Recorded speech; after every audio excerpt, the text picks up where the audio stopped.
Breaking news, everyone. Come on in. JLR investigates. Oh my goodness. Lots of people being arrested all across the country. Students, juveniles, as young as 13 years old and as old as 18 being arrested in multiple locations throughout the country. Charged with threatening to shoot up their schools or former schools. Come on in. A lot of people arrested, I've noticed, in the last few days. We're talking about Tennessee, McMinn County, which is a very rural area on the border of North Carolina and Tennessee, eastern Tennessee. 2 students were arrested after their parents caught them doing something they weren't supposed to do. They were plotting and planning a mass shooting. We're talking about like literally at the last preparation plans, the last stages before they were going to execute their plan. Also, this kid right here just arrested in Lee County, Florida. Another school shooter threat.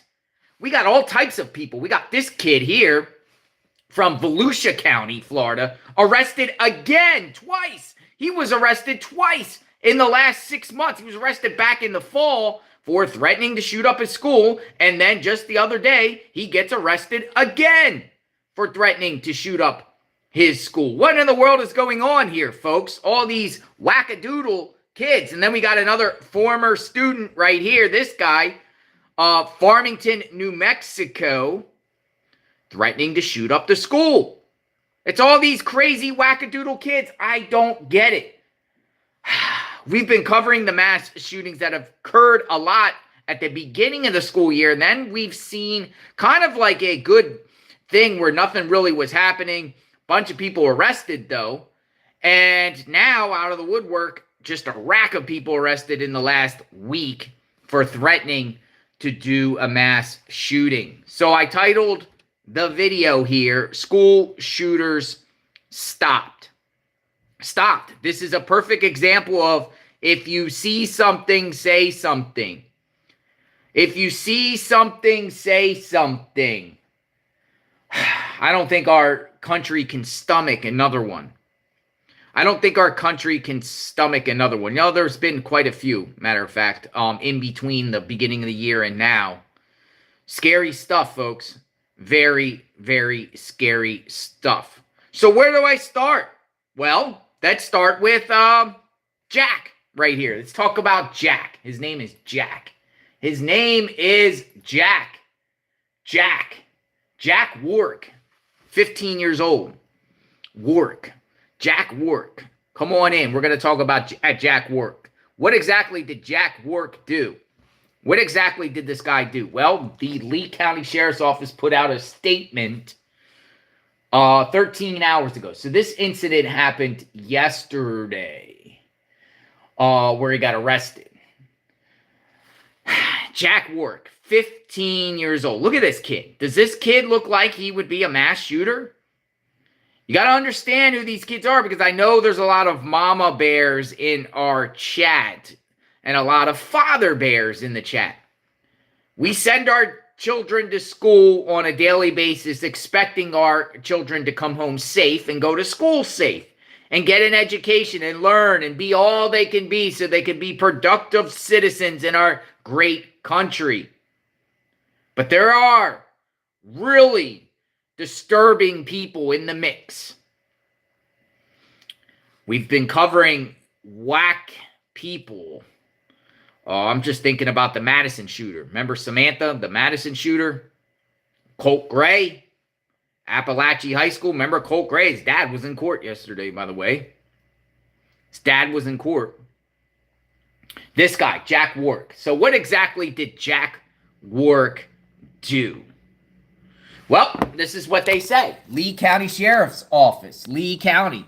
You know, one thing interesting about Florida that I've noticed is any teenager that gets arrested, they reveal their names in mugshots. Other states don't do it because the 2 kids that got arrested in McMinn, Tennessee, we don't know the names to them. But this guy here, arrested Look, he got all types of freckles and pimples on his face. So what exactly is he accused of doing? So I'm going to read this. I'm going to hold up his photo because we're going to, know your people. Know your students. I'm going to actually read this for everyone to see. This is scary stuff, folks. This is scary stuff. Lee County Sheriff's Office. Teen arrested for school threats and disturbing communications on devices. First, the sheriff says, I want to commend the person who reported this concerning behavior, allowing our detectives to jump swiftly into action and to safeguard the students and staff. According to Sheriff Carmine Marceno, let me be clear. My team takes every threat made against our schools very seriously. I am proud of our school resource officers and our school threat enforcement team who work diligently to conduct a thorough investigation which resulted in a timely arrest. On February 5th, so 1 week ago, February 5th, the school resource officer at Cypress Lake High School was notified by an individual of a concerning behavior from a student, later identified as 15-year-old Jack Warrick, W-A-R-R-I-C-K. During the preliminary investigation, the SRO learned Warrick had a magazine with various types of firearms and made several concerning statements while on school grounds. Not freedom of speech, folks. Based on the statements made, the SRO immediately requested a review of the search history on Warrick's school-issued Chrome phone. A review revealed a deeply concerning search history that included a killer's manifesto and articles on violent shootings and incidents around the country. Due to the nature of the incident, our school threat enforcement team detectives responded and assumed the investigation.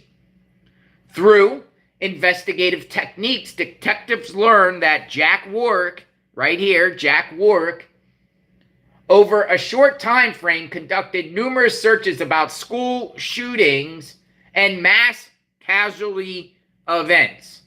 Yeah, it kind of looks like Luigi, right? Like a junior Luigi. Yeah, it kind of does look like a little mini Luigi. Since Warrick's actions disrupted several individuals during normal school functions, detectives established probable cause to issue a delinquency citation for disruption of a school function. On February 11th, detectives obtained search warrants for Warrick's phone and laptop, where they discovered he communicated plans he fantasized about carrying out contained within. At this time, detectives established probable cause to arrest Warrick for transmitting an electric threat to conduct an act of terrorism. Dude, this dude is charged with literally terrorism. That's how it is nowadays in some communities with these school shootings. It's a big deal. His life is pretty much ruined. I don't know how he can redeem himself. Hopefully he does. But I have a feeling we're going to see this guy in the news again. Sheriff Carmine Marceno also says, see it, say it, make the call. Oh, so it's different than if you see something, say something. He says, see it, say it, make the call. If you see it, you say it, and you make the call. See it, say it, make the call. I like that. I like it. You see it with your eyes, say it, make the call. Make the call. 911. There's a guy right here, Jack Warrick. He's making online threats. Where's this guy's parents, by the way? We have a zero tolerance policy towards threats to our schools, teachers, students, and communities. Our detectives will stop at nothing ensuring this incident is fully investigated and Warrick is charged to the fullest extent of the law. The safety of our Lee County residents is a top priority. This incident remains active as our school threat enforcement team continues to investigate this matter alongside the state attorney's office. So he's cooked. He's cooked. Well, actually, he went to court, and I believe the judge gave him conditions. I got a brief here. The media put out a clip of him in court. Yeah, where is the father? A lot of times not necessarily Colt Gray's dad, right? The Crumleys, where are the parents? Well, the parents either are part of the mix or give these individuals access to the weapons, access to violent things. Parents don't monitor their students' social media accounts. Sometimes the parents themselves have their own legal issues or are on drugs and just don't care. There is a lot of students in these schools. There are a lot of students out there with families and without families. Fatherless students, motherless students, adopted students. Remember the one we were talking about in Wisconsin? The female that did the school in Madison, Wisconsin shooting, and she conspired with some guy from California who has yet to be charged. He was adopted. The guy from overseas. It's scary stuff. Student arrested for making threats at Cypress Lake High School appears in court. This is the article. JLR investigates. Come on in. Come on in. He was in court. There's Jack Warrick. Look at this. Luigi Mangione look-alike. Kind of has that Luigi Mangione look, right? 15 years old. Cypress arrested. Student arrested for making threats at Cypress Lake High School appears in court. Cypress Lake High School student accused of researching mass shootings and fantasizing about plans, deputies say. Now here, he actually saw a judge. It's just 1 minute. 1 minute. 5 CJ 4168. You scored 18 points and is eligible to be held in secure detention. Your Honor, the state has no objection to the score or recommendation by the department. We are requesting that that the youth have no possession of firearms or ammunition during the pendency of the case, and we're asking that a detention status hearing be set within the 21 days for the state to review if we're going to be finding a motion to extend the secure detention for a period longer than 20 months. And Your Honor, may I have a moment?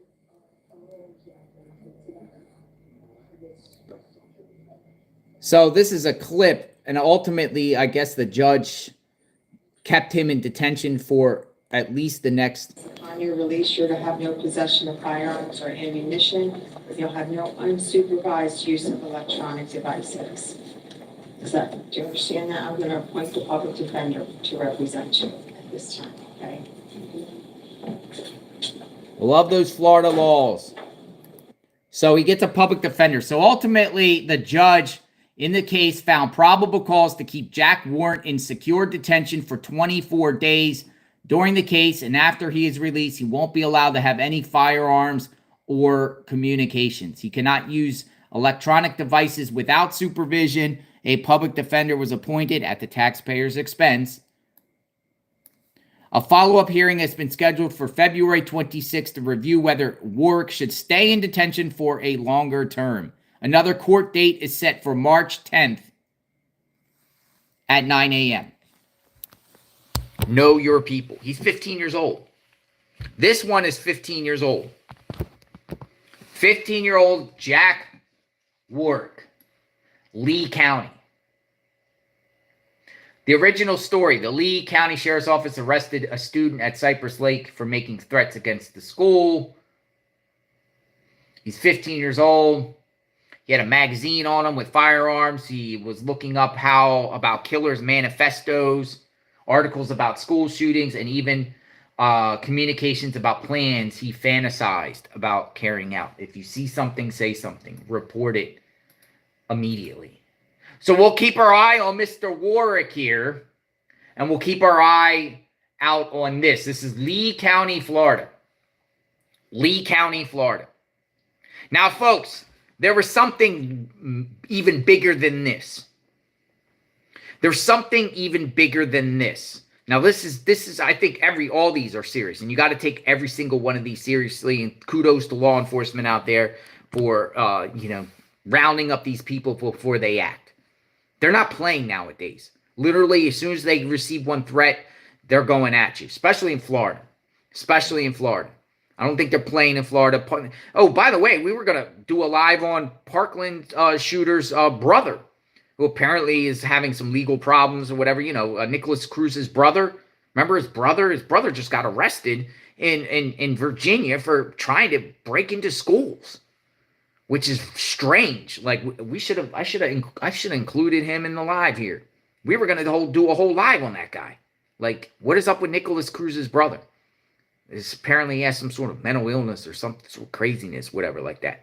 All right, so we'll keep an eye out on Mr. Jack here. If you are down there in Lee County, keep your eyes out on him, because this dude seems like a danger to society. Now, there was another incident that's even worse. And here it is. Now, it says right here, McMinn High School students arrested for conspiracy. By the way, before I forget on Warrick, there is a news clip on this. Not much media attention on this, but there is a news clip, and I wanted to share. It's a short news clip.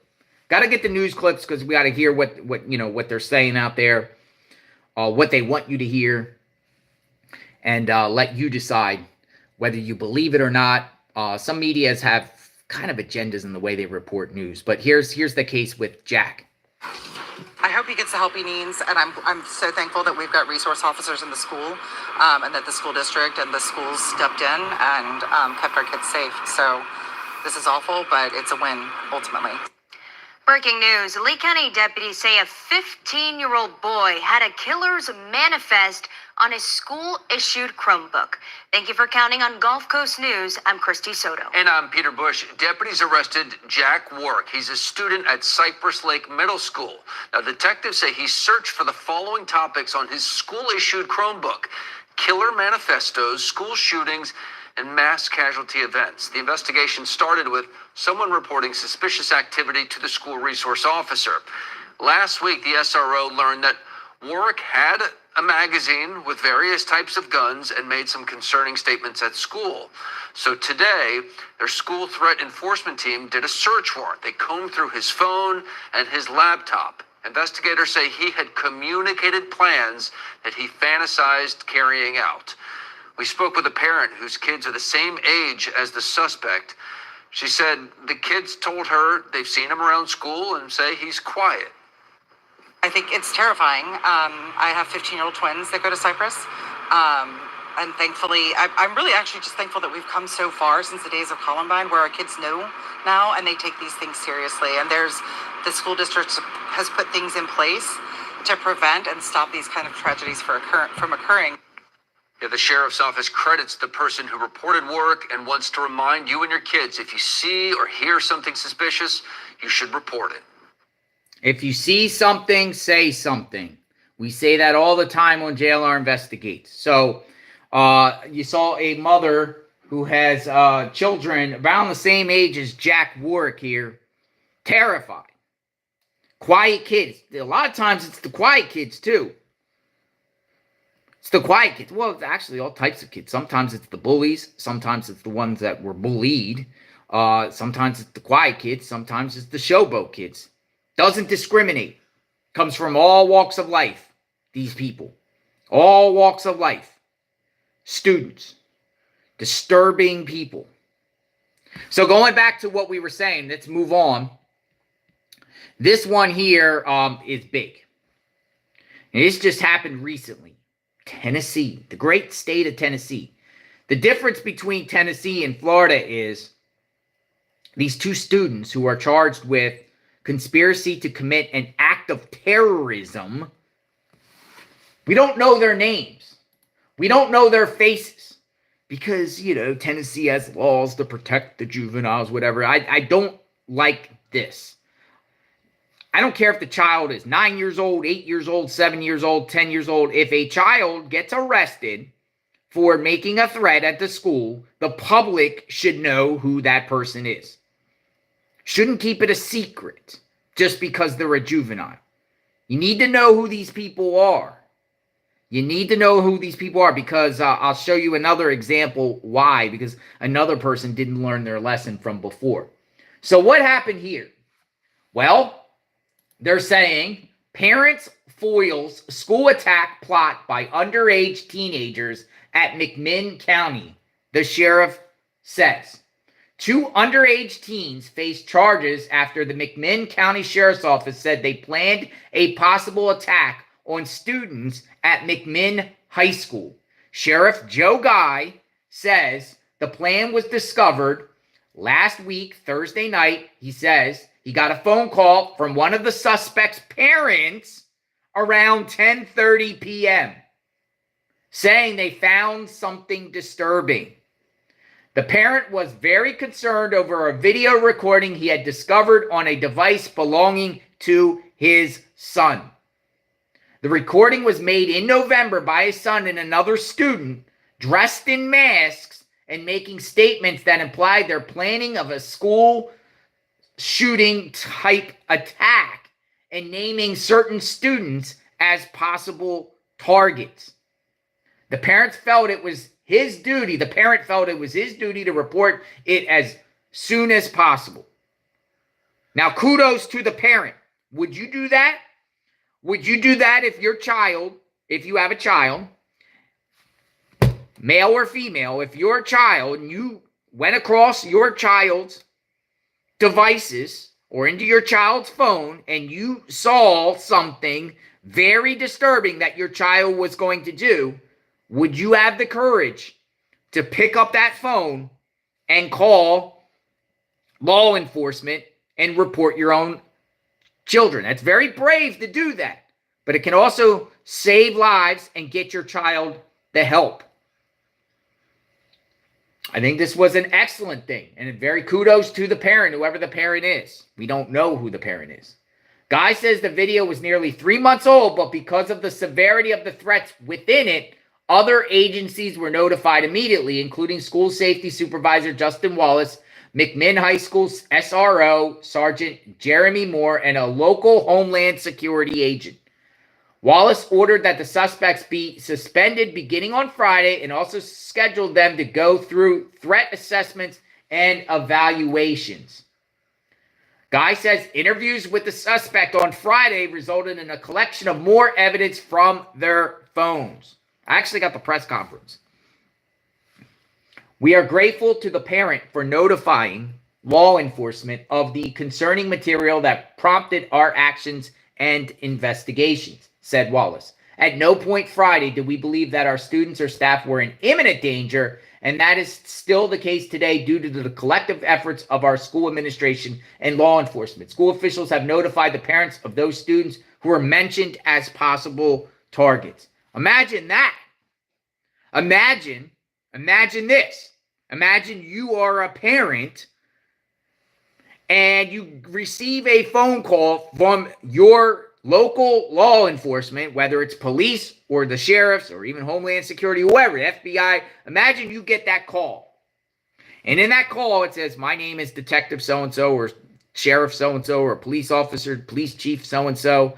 I want to inform you, Mr. and Mrs. so-and-so, that your son, your daughter, was a possible target of a mass shooting. Your son was listed on a manifesto, or your son or daughter was named as a possible target. I mean, think about what those parents are going through. Horrible. Horrible. The sheriff also says he encourages families and students to report any safety concerns through the appropriate channels. Both suspects are charged with conspiracy to commit acts of terrorism and are under evaluation. One suspect is in custody at the Bradley County Juvenile Detention Center, and the other will be transferred there upon completion of treatment at a mental health facility. I got the press conference here. It's like 10 minutes. Let's listen. Let's get the details. Know your community. Stay vigilant out there, my friends, because these wackadoodles are wacky out there. Here we go. So I want to welcome you all, our media partners. We appreciate you all being here. These are some things that we want to release to the public. We will, first I'll introduce everybody at the podium. I'll read the press release. We'll take the other members of agencies that are here to make some statements, and then we'll take some questions at that point. So let me introduce, standing up here with me is Director of Schools Lee Parkinson, our School Safety Supervisor Justin Wallace, my SRO, School Resource Officer Sergeant Jeremy Moore, and our District Attorney General Stephen Hatchett. You care to shut that door, Dewey? I think people are coming in doing some visitations.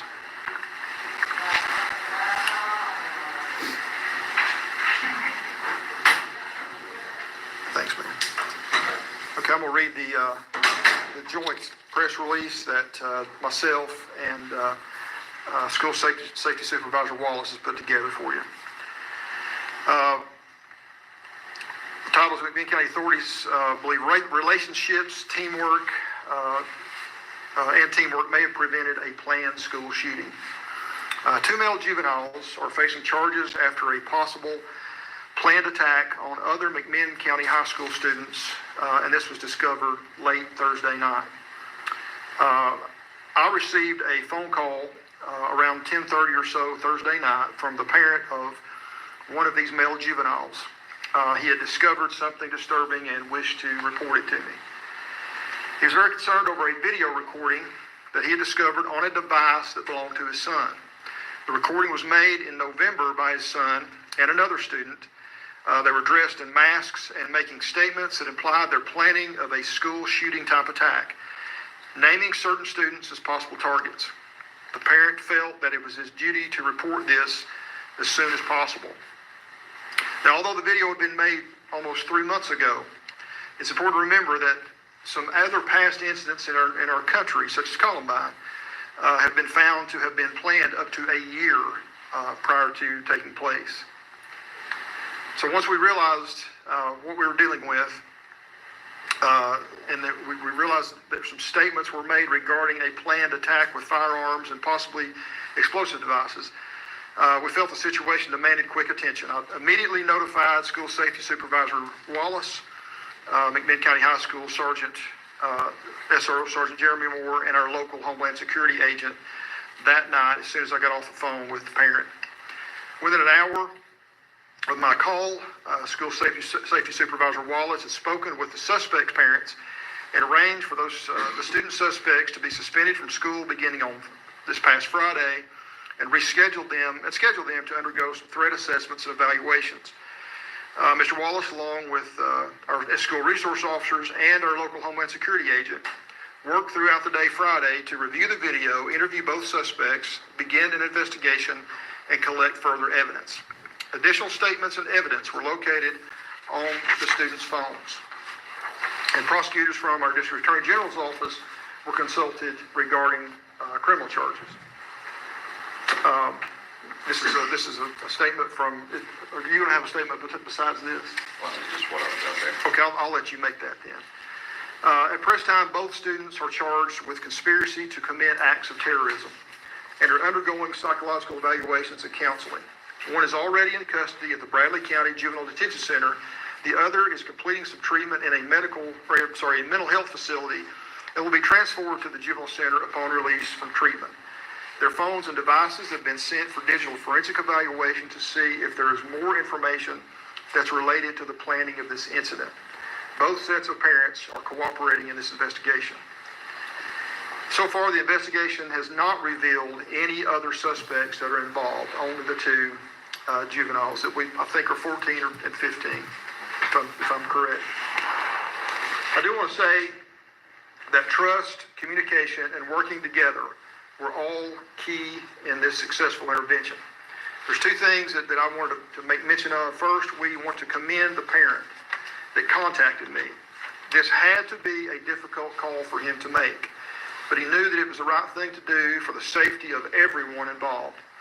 The relationships and trust between law enforcement and the public are necessary in situations like this, where open lines of communication allowed for sharing concerns, and this enabled us to intervene quickly. I do want to say this too. This is a small county. We know each other. I'm familiar with this particular family. This is a parent who has always paid attention to his children, to his child. And they pay attention to the devices that young man uses. We encourage all parents to pay attention to what their kids are doing, what their kids are looking at online, the things that they're saving on their phones, the apps that they're using on their phones, the videos that they're watching. All of those things came into play, and noticing any changes in behavior that their children might exhibit. Those are all warning signs, and a good parent is going to pay attention to what's going on. Second, the close working relationship that's shared between the sheriff's office, our school administrators, our DA's office, and our local Homeland Security agent allowed us to respond as a cooperative team and quickly take action to ensure the safety of all students, staff, and the public. Everybody that stands before you, we all share the same goals: to keep our schools and our education environment safe. This is an ongoing investigation into a troubling situation. Our prayers are for patience, peace, and a safe resolution for everyone involved. Again, we encourage parents to pay attention. We can't say that enough. And for anyone with knowledge or of information regarding any kind of a risk to the safety of the school or our community, to report that information to law enforcement. That is the end of the release, and I'll allow our partners here to come up. Anybody that wants to make an additional statement. Justin. Good evening. My name is Justin Wallace. I'm the safety supervisor for McMinn County Schools. We want to first start off by saying we are grateful to the Guardian for notifying law enforcement of the concerning material that prompted our actions and investigation. At no point Friday did we believe that our students or staff were in imminent danger, which is still the case today due to the collaborative efforts of our school administration and law enforcement. Our school officials have notified the parents of those who were mentioned in the potential threat. Our established safety protocols worked effectively, and our partnership with law enforcement resulted in a positive and safe outcome. We will continue working alongside Sheriff Guy and our other agencies throughout this investigation and threat assessment process, and we commend those involved in taking swift actions to ensure the safety of our students and staff of McMinn County Schools. We encourage the families and students to remain vigilant and continue reporting safety concerns through their appropriate channels. Thank you.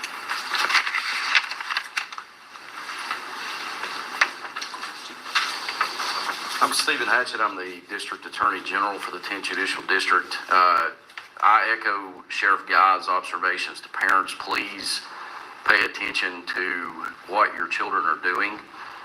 This situation was indeed brought about because a parent did the right thing and notified law enforcement about this situation. This is a serious situation, but I want to say this also to the parents of school children in McMinn County. This situation is under control. There is an ongoing investigation, but this matter is in the juvenile court system and it will be handled appropriately. I don't want anyone out there to have any concern or confusion about that. This matter is being handled. It will be handled. And I commend all of the agencies here for their actions in dealing with this matter. Thank you.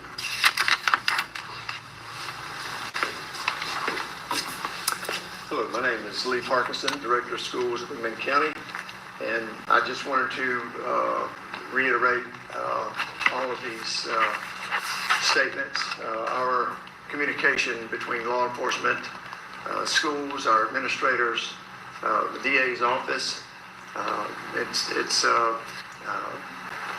just paramount that we work together, and I want to thank them for that. I want to thank Justin Wallace, our SRO, our school safety supervisor. He takes his job very seriously, and I just couldn't ask for more from him. Thank you for our SROs. all of our SROs. We appreciate them. We appreciate the work that they do. And again, we just need to remember that we see things, hear things, and we need to say something. And again, thank you from all of these. And I appreciate the jobs that they do. I don't think any of these ever done a press conference before. Small area. I'll just add, Sergeant Jeremy Moore is standing here to my right. He is my school safety or school resource officer, supervisor. He has worked tirelessly over the past 2 days doing what needed to be done to find some resolution of this. He among several other people, but Jeremy has just done an outstanding job from the beginning of his time as an SRO to develop relationships with students, to where they'll talk to him, develop relationships with parents, and I do appreciate the job that you've done. We do feel, we have discussed this amongst ourselves, we all feel that we have avoided a significant incident at McMinn County High School because this parent was good enough to report this, allow us to intervene. It's very unnerving. Most of the time when you see these things and you find out about these videos, it's after something has happened and there's been an investigation into why the person did what they did, and then they start finding some videos and things. We found those videos up front and allowed everybody that stands before you to work on resolving this and protecting our schools. And as General Hatchett said, it's under control, and we're happy to be able to say that. Our students are safe, our school is safe, our community is safe regarding this incident. So a lot of good work done by so many agencies that are represented here with me. At this time, we'll take questions, and if you could direct those questions to any of us, we'll be happy to try to answer those. Questions? Since both of them are juveniles, what are the results of keeping them in custody for a period of time? So there will be numerous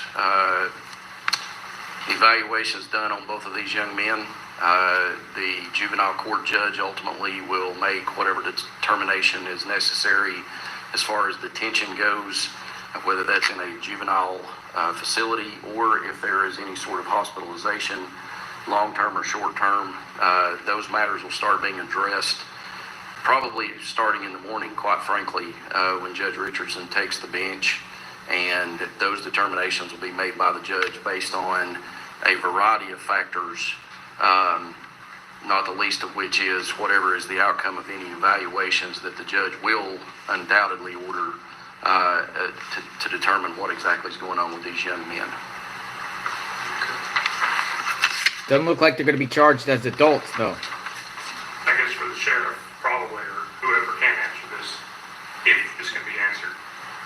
Do you know, is there anything you can say as far as the means by which they were going to carry out the attack? We're talking guns, knives, bombs, stuff like that?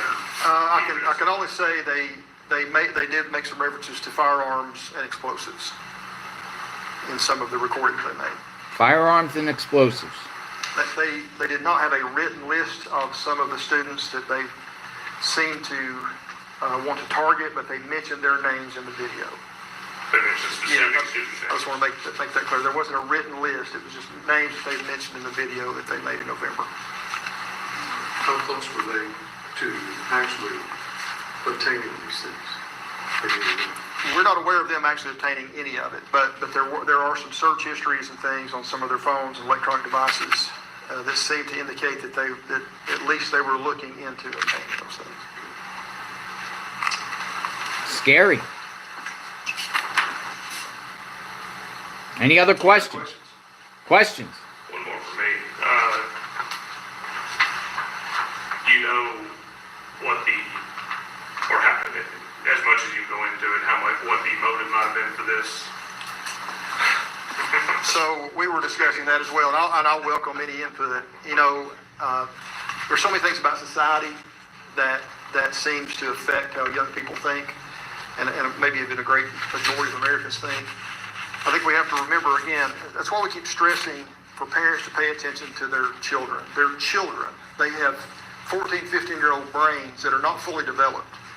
And they're easily manipulated, they're easily impressed upon things, and that's why when they watch videos of things and obsess over certain things and get those ideas in their minds, it seems to have an effect on them. This is not the first time that this has happened with young people. Those answers, I'm sure, hopefully will come to light, or at least some answers will. But I think it's the experience of everybody standing before you. There are just some things in life that are difficult and sometimes impossible to explain why people do the things they do. What's important is these young men get the treatment that they need, that anyone needing this type of treatment receives the treatment they need, and get their attention focused on much more positive things, valuing life more, valuing the lives of their schoolmates and fellow students, much more than obviously that they did. Any other comments? What's the name of the juvenile? What's the name of the juvenile? I'll just end by saying again, we can't say this enough. We hope this is an example of successful intervention when the public, a parent, a teacher, a student brings us information that we can act upon prior to something terrible happening. And we were luckily able to do that in this case. We will continue to develop that trust with the public. All of us will in our different agencies. But we certainly want to encourage families to pay attention. This can happen to any family if we're not careful. If we don't pay attention to our young people and pay attention to things that's affecting their decision making, I'm afraid we'll see more of this in the future. So it's all of our responsibilities. We can only do so much as we respond to these incidents. We want and we ask for the help of parents and grandparents and uncles and aunts and family members and friends and students, anyone with information on any kind of threat, anything in our communities, to come forward with that and let us intervene and get people the help that they need before something terrible happens. Well, thank you all for coming and getting this message out there. Thank you very much. Who are the juveniles? Well, one parent turns him in. I wonder how he feels about his dad. I'm assuming it's the dad that turned him in. Wonder how they feel about their parents. Probably saved the day here. Well, actually, they did save the day, right? They did save the day. Now, again, the beginning of this live, we shared a photo of this guy from Florida, Jack, from Florida, 15-year-old, Lee County. He gets arrested. Doing the same thing as those two other ones that just got arrested in McMinn. The difference is Florida shows mugshots, names, drops names of the juveniles. Tennessee, not so. Just students arrested, but nothing on them. But we have another incident. We have another incident in Florida, folks. We're going to talk about an even younger student. We're going to talk about an even younger student here. This guy's name is Kamden Taylor, and he's from Florida, Volusia County. What did this guy do? Well, he was taken into custody because he threatened to shoot a school. But the thing about this guy is, what's even more crazy, the thing about this guy is, he was just taken into custody. This is, and Volusia County is interesting the way they've been arresting individual kids. They actually film them coming out of the car, out of the police cruiser, and they film them going into the sheriff's office and being processed. But what's crazy about this case here is this same kid right here, 13 years old, was arrested back in September for the same thing. The exact same thing. This is Volusia County Sheriff's Office, September 27, 2024. Kamden Taylor was arrested and taken into custody Thursday morning. The Volusia County Sheriff's Office received a tip about an online threat coming from his PlayStation. After reviewing the evidence and interviewing Taylor, detectives charged Taylor with making written threats. That was in September. This was just the other day. Again, same kid. What in the world is going on here, people? Who is this Kamden Taylor guy? And why is he even out on the streets to be able to do a threat not once, but twice? But twice. What's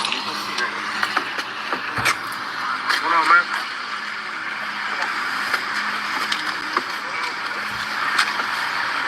There he is.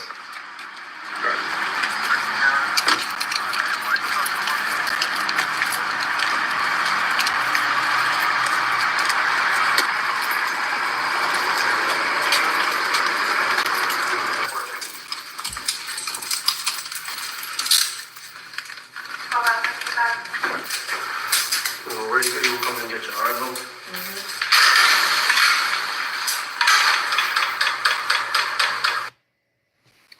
What's crazy is, again, Volusia County Sheriffs put this out on their own page.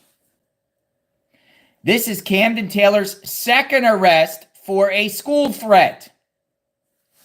Second arrest. Last arrested in September for an online threat from his PlayStation. The 13-year-old was arrested again today after the Volusia schools gaggle system caught another direct threat written on his school laptop at Riverview Learning Center in Ormond Beach. Kamden is charged with making a written threat to commit a mass shooting, a felony. It's the second arrest. Where's his parents? He didn't learn his lesson? How was he out on the streets? This was his arrest back in September. Same thing. Here he is. Deja vu. What's going on this way, bud?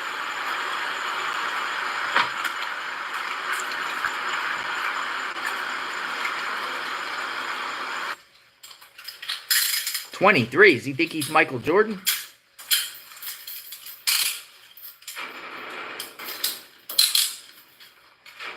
This how's the cell?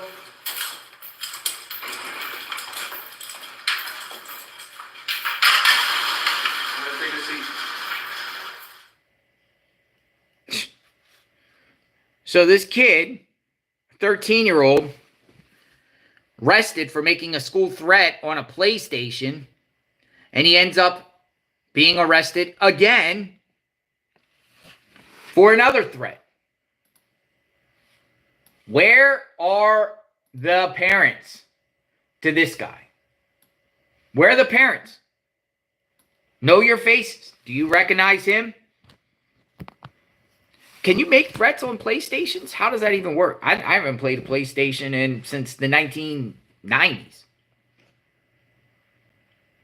What, do people can communicate on the PlayStations, whatever? They had a system that was able to detect his threats. It's called the gaggle system. The gaggle system. So we'll learn more about this gaggle system that Volusia schools use to stop these creeps and stop these wackadoodles.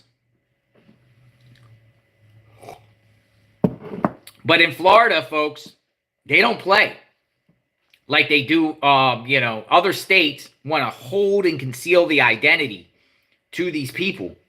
Florida will flat out put your mugshot and shame you. We like that, though, because it's openness and transparency. That's why they call Florida man or the Florida woman, because it's a very open state. When it comes to body cam footage, when it comes to arrests, mugshots, they will share, regardless if it's an adult or juvenile. They will share that person's arrest. Some states do it. Other states don't do it. So Mr. Taylor here, I think he's going to have to probably be in a juvenile facility here for at least a couple years to get his head straight.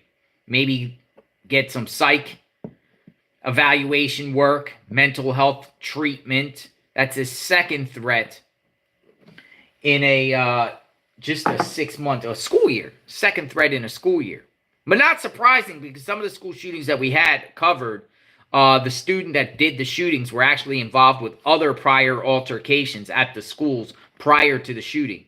And for some reason, they're allowed to remain at the schools. Actually, to be honest, when you got things like this, I would even propose that students, if they ever get arrested for any type of violence on school property, they should be banned from going back to public school in their area, period. Once you commit a violent act on school property or the threat of a violent act, I believe that students should be banned. Now, maybe put them in an alternative school, a different type of school system, a one where there's problems or behaviors. Or I'm not saying they shouldn't go to school, or maybe make them go to online school.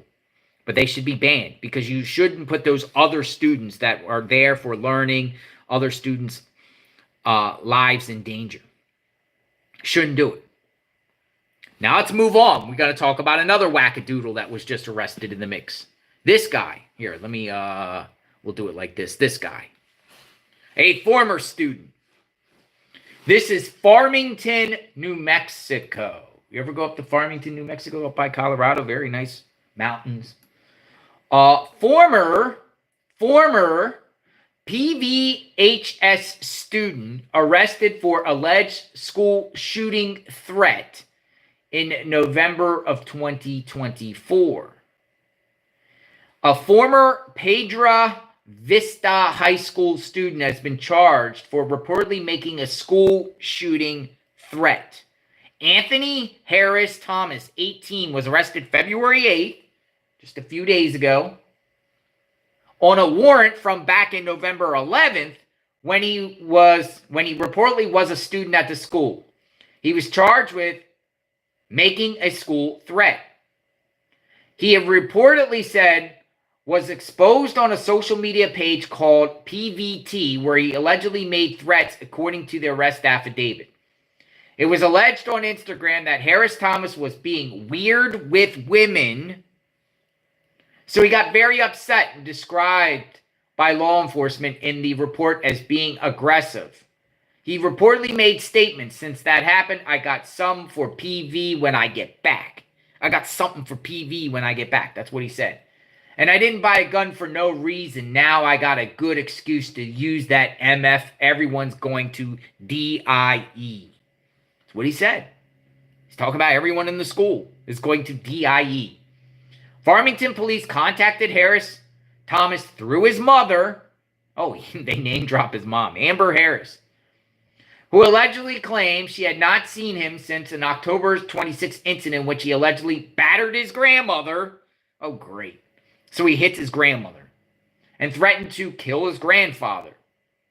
In that case, Harris Thomas was charged with battery against a household member, assault against a household member, and criminal damage to property. But those charges were dismissed at the end of November. The victims and the witnesses were uncooperative towards the prosecution. So his grandparents and grandparents refused to cooperate.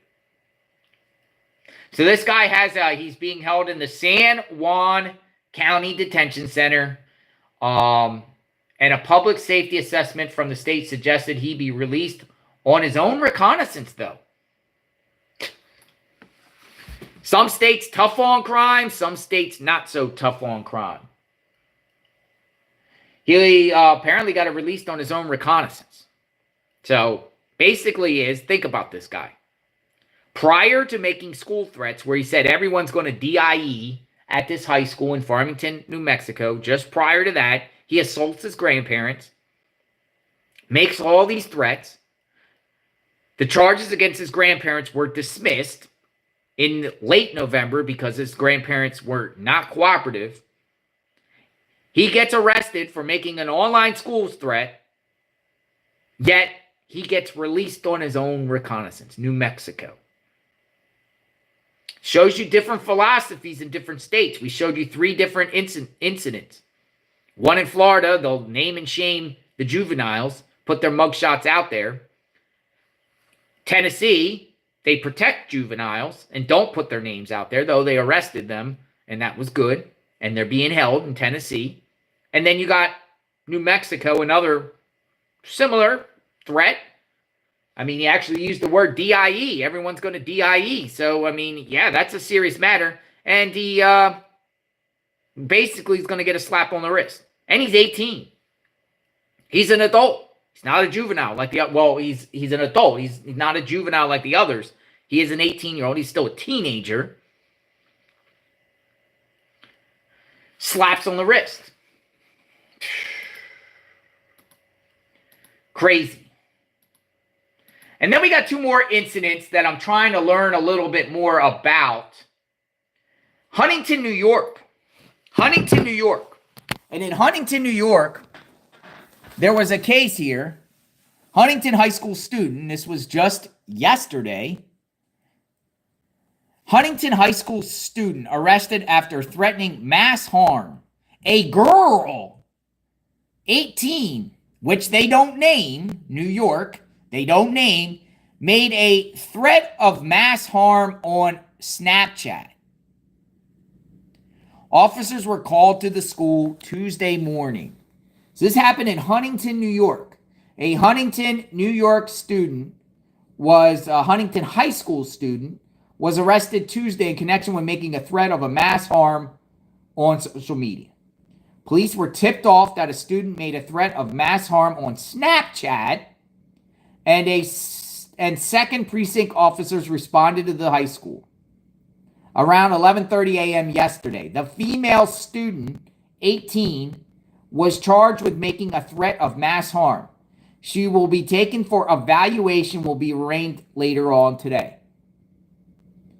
The school superintendent sent a letter to the school community noting that the Suffolk County Police Department is actively investigating the situation. The threat was deemed non-credible. What do you mean non-credible? You make a threat, you make a threat, right? We understand that situations like this can affect students in various ways. If your child feels the need to talk to someone about this or any other concern they may have, please reach out to the mental health staff in your child's building for support. McCoy said she wanted to take this opportunity to remind everyone about the significant risk associated with social media and making threats. Such actions may have serious consequences and can impact an entire school community. Rest assured, the Huntington Union Free School District is committed to working closely with our school resource officers and local police to ensure a safe and secure environment. But they don't name drop the individual. They don't name drop the individual. And then just like this, here's another one that happened. Clifton High School, Clifton, New Jersey, student arrested for making threats. This is a news report today. What happened? A 17-year-old Clifton High School student has been arrested and charged after making multiple threats against the school, staff, and students.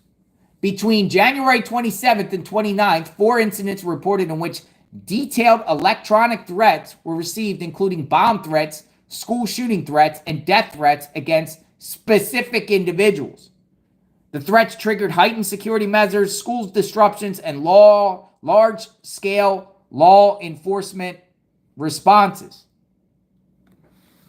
Following an extensive investigation, here, we'll hold up this photo while we talk, because we're talking about school shooters stopped. Following an extensive investigation, detectives identified the students as the source of the threat. He was taken into custody and charged with 14 counts of terroristic threats and 6 counts of false public alarm. The judge ordered him to be temporarily detained in the Essex County Juvenile Detention Center. But in New Jersey, 17-year-old Clifton High School student, we don't know an identity. We don't know who this student is. Scary world, folks. Scary world. These are just in the last, these are incidents that happened just in the last few days.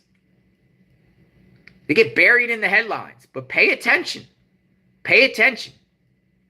Because these wackadoodles are out there. These very disturbed individuals. Can they be redeemed? I think so, yeah. If they don't do it, yeah, I think they can be redeemed.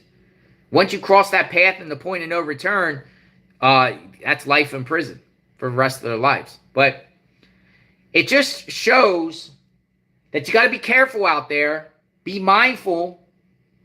You have children. I'm sure a lot of you have children out there. I'm sure you guys have children right now that are in school, and you're wondering what is going on. You see something, say something. That is the moral of the story today. If any other students get arrested, we cover the mass shootings. We cover the school shootings. Glad there really hasn't been any. But it's scary, folks. My take is I don't have any children, but if I did, I would homeschool them. I'd homeschool just because of just the culture in the schools, the teachings in the schools, everything like that. I would just homeschool a child. But then at the same time, people are like, well, you know, homeschool, private school, but private schools cost a lot of money. But then at the same time, it's like you're saying, you know, your children need to be out there surrounded by other children and social skills. Got to learn social skills. But you know, you as a parent, I as a parent, if I was a parent, you know, I would spend time with my child for social skills. Man, these schools, man, I'm telling you, like, the way we're seeing is particularly, I mean, it's not even just inner city schools. It's schools from rural to middle class to urban. It's all over. Metal detectors, crazy students that are in these hallways. Some with parents, some without, some prior arrest, running amok. Just be careful out there, my friends. All right, signing off. JLR Investigates. Appreciate you coming on this morning and spending time with me, sharing faces and people. If anything else develops, anyone else gets arrested, we'll share on the channel. I appreciate all of you. Thank you, members. Thank you, subs. Reporting from the JLR Batcave, Western Florida. You guys have a good morning. I'll be back in a bit. We're talking about other cases. See you soon. JLR Investigate.